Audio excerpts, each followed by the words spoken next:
आज हम फिर से आप लोगों के लिए लेके आए हैं एक अमेरिकन हॉरर थ्रिलर मूवी जिसका नाम है कॉबवेब। कहानी शुरू करने से पहले इंट्रो। तो हेलो दोस्तों, मैं हूं सन और आप देख रहे हो हमारी चैनल मूवी टॉक्स को। मैं आप लोगों के लिए ढूंढ ढूंढ के अलग अलग मूवीज़ की स्टोरियाँ लाता रहता हूं। तो जल्द से चैनल को सब्सक्राइब करके press the bell icon and click the all option to get notified. So let's start. तो कहानी शुरू होता है हेलोइन के एक हफ्ते पहले से, जहाँ पे हमें पीटर नाम के एक लड़के से इंट्रोड्यूस करवाया जाता है। पीटर को कोई दोस्त नहीं होता, स्कूल में बाकी बच्चे उसे परेशान किया करता था और इसीलिए वो ज़्यादातर टाइम वो खुद के साथ ही रहता था। इनफैक्ट उसका पेरेंट्स, जिसका नाम था मार्क और कैरल, वो दोनों भी नहीं चाहते थे कि पीटर किसी के साथ भी ज़्यादा मिले, इसीलिए ज़्यादातर टाइम पीटर को अकेले ही रहना पड़ता था। एक दिन वो रात में सो रहा होता है, पर अचानक किसी आवाज़ की वजह से उसका नींद खुल जाता है और वो खिड़की से बाहर देखने लगता है। तब वो देखता है कि बाहर बहुत तेज़ हवा चल रहा था। अब उसे ऐसा लगता है कि उसके कमरे की दीवार की दूसरी साइड से कुछ आवाज़ें आ रहा है। अब जब वो दीवार पे कान लगा के सुनने की कोशिश कर रहा था, तब दूसरी साइड से कोई नॉक करता है। ये देख के वो डर जाता है और अपनी मॉम को बुला के लाता है, पर कैरल को वहाँ पे कोई भी साउंड नहीं सुनाई देती और इसीलिए वो कैरल उसे सुला देती है। अब अगले दिन पीटर स्कूल जाता है, जहाँ पे एक नए टीचर्स को इंट्रोड्यूस करवाया जाता है जिसका नाम था मिस डिविन।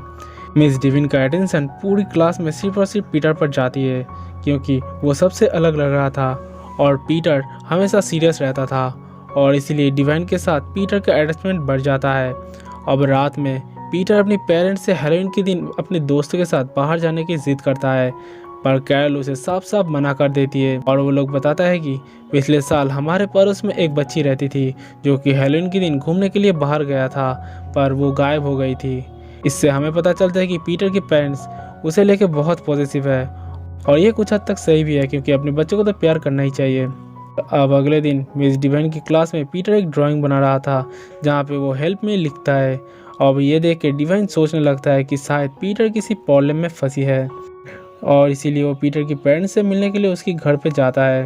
पर पीटर की मॉम उसकी टीचर का घर तक चले आना पसंद नहीं आता। जब पीटर की मॉम को वो ड्राइंग दिखाता है, तब कैरल कहती है कि पीटर बहुत कुछ इमेजिन करता है और शायद इसीलिए वो ये सब कुछ बनाया है। ये बोल के कैरल डिवाइन के मुंह पे डोर बंद कर देती है और वो ड्राइंग को पीटर को दिखाता है और उसे पूछता है कि क्यों तुम हेल्प मांग रहे हो। तब पीटर जवाब में देता है कि मैं हेल्प नहीं मांग रहा हूँ, वो लड़की मांग रही है। अब उसकी बातों को कैरल इग्नोर कर देता है और वहाँ से चला जाता है। अब रात में जब पीटर सो रहा था, तब दीवार के पीछे से फिर से पीटर को कोई बुलाता है। तब पीटर उसे बताता है कि तुम सिर्फ मेरी इमेजिनेशन हो और तुम असली नहीं हो। पर इसके जवाब में वो बताती है कि मेरा नाम सारा है और क्या तुम मेरे दोस्त बनोगे।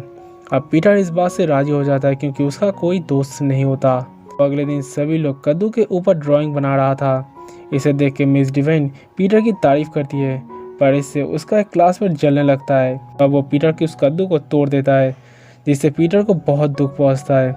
अब जब रात में वो रो रहा था, तब सारा उससे उसका रोने का वजह पूछता है, जिससे वो बताता है कि ब्रायन नाम का एक लड़का मुझे हमेशा परेशान किया करता है। तब सारा उसे बताती है कि तुम्हें उससे बदला लेना चाहिए और तुम्हें दिखाना चाहिए कि तुम डरते नहीं हो।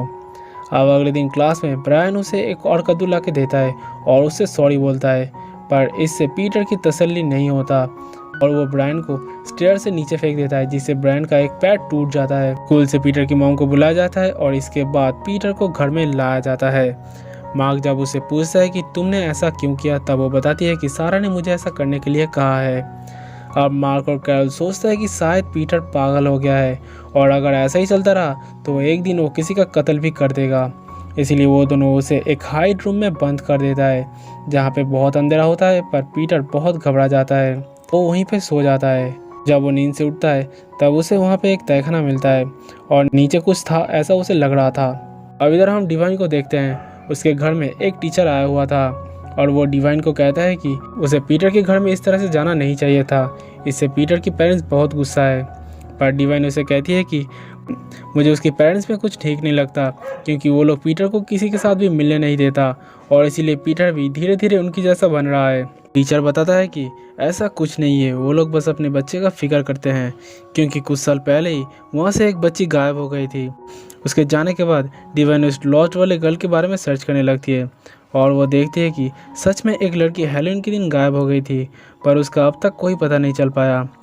अब डिवाइन स्कूल में बैठ के स्टूडेंट के रिजल्ट चेक कर रहे थे और अब वो पीटर की मार्कशीट पे अपना फ़ोन नंबर लिख देती है और उसे देने के लिए वो खुद उसकी घर पे जाती है, जिसे देख के पीटर के पेरेंट्स गुस्सा हो जाता है, पर ये वो दोनों छुपा के रखती है।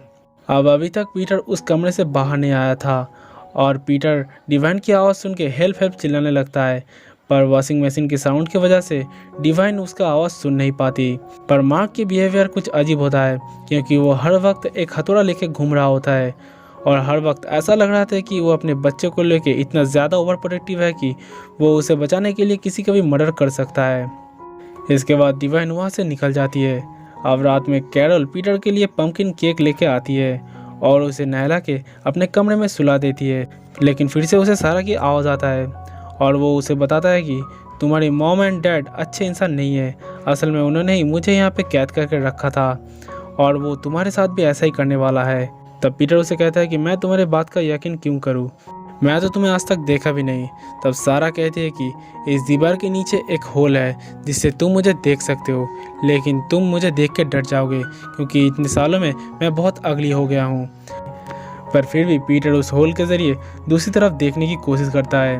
अब उस दीवार की दूसरी साइड से एक बड़ा सा आँख दिखाई देता है, जिससे पीटर डर जाता है और वो लड़की बताती है कि असल में मैं तुम्हारी बहन हूँ और मुझे तुम्हारे इंतज़ार था ताकि तुम बड़े हो जाओ और तुम्हारे घर में जो अलार्म क्लॉक है उसके पीछे के रास्ते से तुम मुझे बाहर ला सको। अब इसके बाद वो फिर से सो जाती है।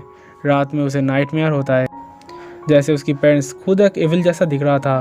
पर सुबह होता है और कैरल उसे बेड से उठाती है और पीटर के दिमाग से ये बात निकल नहीं रहा था, इसीलिए वो अपनी रिजल्ट से डिविन को फ़ोन करता है और उसे कहती है कि मेरी मदद करो। पर कैरल उसके हाथ से फ़ोन छीन लेता है, जिससे वो बहुत गुस्सा हो जाता है और कैरल को उस होल के बारे में पता चल जाता है, जिससे वो बहुत डर जाती है। पर हमें कैरल की इतने ज़्यादा डरने के रीज़न पता नहीं चलता। अब रात में सारा पीटर को कहती है कि मैंने तुम्हारी पेरेंट्स की बातें सुन ली है और अब हम दोनों को वो लोग मार देंगे। ये बात सुन के पीटर बहुत डर जाता है। सारा बताती है कि पिछले हेलोवीन में एक लड़की इस घर में आई थी और सारा ने उससे भी हेल्प मांगा था, जिससे वो लोग उस लड़की को मार दिया है और उसे ज़िंदा ही गाड़ दिया है अपनी बगीचे में। अब आज हेलोवीन का रात था। अब तीनों बैठ के डिनर कर रहा था। तब मार्क को खाने में टेस्ट कुछ अलग सा लगता है और उसका नज़र पीटर पे जाता है और वो देखता है कि वो तो अब तक खाना स्टार्ट ही नहीं किया था। अब मार्क समझ आता है कि पीटर ने खाने में कुछ मिला दिया है। अब तभी मार्क खून की उल्टी करने लगता है और वो नीचे गिर जाता है। अब पीटर जल्दी से सीढ़ी के ऊपर आने लगता है। कैरोल एक नाइफ लेके उसके पीछे जाती है, पर पीटर उसे नीचे गिरा देता है और खून की उल्टी करके वो भी मर जाती है। अब पीटर को थोड़ा सा भी पता नहीं था कि वो कितनी बड़ी गलती कर चुका है अपनी पेरेंट्स को मार के। और वो उस क्लॉक को हटा के उस डोर को खोलने लगता है और जिस लड़की का आवाज़ वो सुना करता था, जो इतने दिनों से वो खुद को उसका बहन बोलती थी, उसका वॉइस अचानक बदल जाती है। इनफैक्ट ऐसा लग रहा था कि वो कोई मॉन्स्टर है। उसकी भयानक फेस देख के वो अपने कमरे में जाके छुप जाती है और बाहर ब्रायन कुछ लोगों को लेकर आया था पीटर से अपना बदला लेने के लिए, पर सारा सबको बेरहमी से मार देती है। वो पूरा घर तोड़ फोड़ देता है। उन सबको मारने के बाद सारा पीटर को पकड़ के उसी कमरे में बंद कर देता है जहाँ से पीटर उसको बाहर निकाला था। अब हम बाहर मिस डिवाइन को देखते हैं। असल में उसे पीटर का फिक्र हो रहा था, इसीलिए वो यहाँ पे आई थी, पर घर के अंदर उसे हर तरफ सिर्फ और सिर्फ खून दिखाई देता है। तभी अचानक सारा उसकी पैर में नाखून से हमला करती है। तब उसे पीटर को आवाज़ सुनाई देता है और वो दीवार तोड़ के पीटर को वहाँ से बाहर निकालती है। वो दोनों डोर खोल के बाहर निकलने वाला था, पर सारा पीटर को पकड़ लेती है और उसे एक तहखाने में ले जाती है और अब हम उसका फेस ठीक तरह से देख पाते हैं। सारा बताती है कि मैं बचपन से ही एक मॉन्स्टर जैसा दिखती थी, इसलिए मेरा पेरेंट्स मुझे हमेशा बंद करके रखता था। अब पीटर डिवाइन को आवाज़ देता है। अब उसके आवाज़ का पीछा करके मिस डिवाइन उस जगह पे पहुंच जाती है, पर तभी सारा डिवाइन को घायल कर देती है और उसका लंबे बाल नीचे पीटर तक आ रहा था, पर पीटर तभी उसकी बाल पकड़ के ऊपर आने लगता है। इसी मौके का फ़ायदा उठा के डिवाइन उस पर हमला कर देती है और दोनों मिलके उसे तहखाने के अंदर डाल देता है और उसे लॉक कर देता है। तभी सारा पीटर को कहती है कि मैं तो तुम्हारी बहन हूँ, प्लीज़ मेरी मदद करो। पर पीटर उसे बताती है कि तुम झूठ बोल रहे हो, तुम मेरी बहन नहीं हो। और वो हमेशा हमेशा के लिए वहीं पे कैद रहता है और यहीं पे हमारा ये कहानी ख़त्म हो जाता है। तो आपको हमारी कहानी कैसा लगा कमेंट सेक्शन में ज़रूर बताना and don't forget to subscribe my channel. तो मिलते हैं अगले नए वीडियो में, तब तक के लिए बाय बाय।